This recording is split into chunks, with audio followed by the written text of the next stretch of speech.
పొద్దున్నే లేచి ఎవరి మొహం చూసానో తెలీదు గానీ మామ, ఉదయం లేచిన దగ్గర నుండి రోడ్లు పట్టుకొని తిరుగుతూనే ఉన్నాను. నైట్ టైం నేను పడుకున్నప్పుడు ఉదయం లేచి చూసేసరికి నా బైక్ టైర్ పంచర్ అయిపోయి ఉంది. ఇదేంట్రా దేవుడా అని అనుకున్నాను.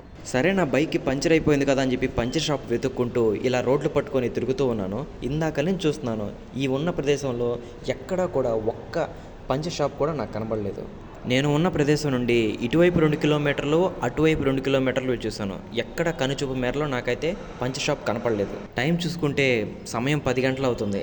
10 గంటలైనా కానీ మధ్యాహ్నం 12 గంటలయినట్టుగా ఎండ దంచేస్తుందనుకోండి. సరేలే మనకి నెల్లూరులో ఒక ఫ్రెండ్ ఉన్నాడు కదా! వాడికి ఫోన్ చేశాను. కానీ వాడు కూడా ఫోన్ లిఫ్ట్ చేయట్లేదు. ఈ పంచర్ షాప్ వెతికే ప్రాసెస్‌లో నేను తిరుగుతూ ఉంటే సడెన్‌గా ఇక్కడ చాలామంది జనాభా గుంపులుగా నిలబడుకున్నారు. ఎవర్రా వీళ్ళందరూ అని చూస్తే కూలీలు అంట. ఎక్కడో శ్రీకాకుళం అండ్ రాజమండ్రి నుండి వచ్చి ఇక్కడికొచ్చి కూలి పనులు చేసుకుంటుంటారు వీళ్ళందరూ. మా ఫ్రెండ్ గాడికి 99 సార్లు ఫోన్ చేసి ఇదే లాస్ట్ సారి అని చెప్పి 100వ ఫోన్ చేశాను. ఈ నసగాడు నన్ను వదలడని చెప్పేసి మా ఫ్రెండ్ గాడు ఎట్టకేలకైతే ఫోన్ ఎత్తేసి నా కోసం అయితే ఇక్కడికైతే వచ్చేసాడు. తీరా ఇక్కడికి వచ్చి చూస్తే నా బైక్ టైరు పంచర్ కాదంట, టీప్ పేలిపోయిందని చెప్పాడు. దానికి ఒక 300, వేసిన దానికి ఒక 100, మొత్తం 400 అని చెప్పాడు.